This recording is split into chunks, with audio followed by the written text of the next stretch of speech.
Breaking news చూస్తున్నాం. Hyderabad CP CV Anand పై high court serious అయింది.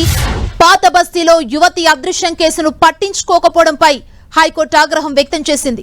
5 నెలల క్రితం మీర్ చౌక్ కి చెందిన దీపిక అదృశ్యమైంది. తన కుమార్తె అదృశ్యంపై హేబియస్ కార్పస్ పిటిషన్ వేశారు దీపిక తండ్రి. దీనిపై సీనియర్ అధికారితో విచారణకు గతంలోనే హైకోర్టు ఆదేశాలు జారీ చేసింది. అయితే ఇంతకీ స్పందించకపోవడంతో మా ఉత్తర్వులనే బేఖాతరు చేస్తారా అంటూ సివి ఆనంద్ పై మండిపడింది హైకోర్టు.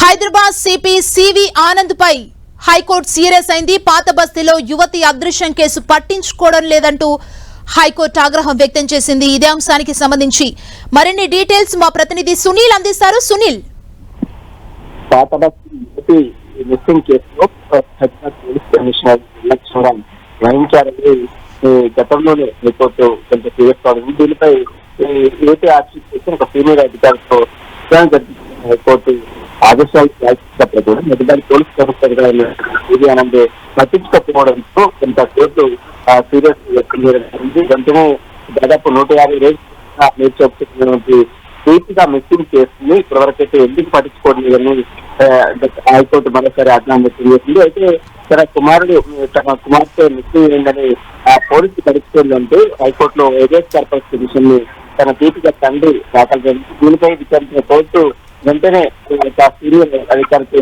విచారణ చేపించాలని కోర్టు సూచించారు. కూడా కోర్టు ఆదేశాలు తెలుసుకోకపోవడంతో ఇంకా సిపి సివి ఆనంద్ పై కోర్టు సీరియస్ ఇస్తుంది. వెంటనే యువతికి సంబంధించిన ఆచూకీ తెలుసుకొని పూర్తి వివరాలు కూడా ప్రశ్నించాలని హైకోర్టు మరోసారి Hyderabad police commissioner CV Anand కు ఆదేశాలు జారీ చేసింది. థాంక్యూ సునీల్.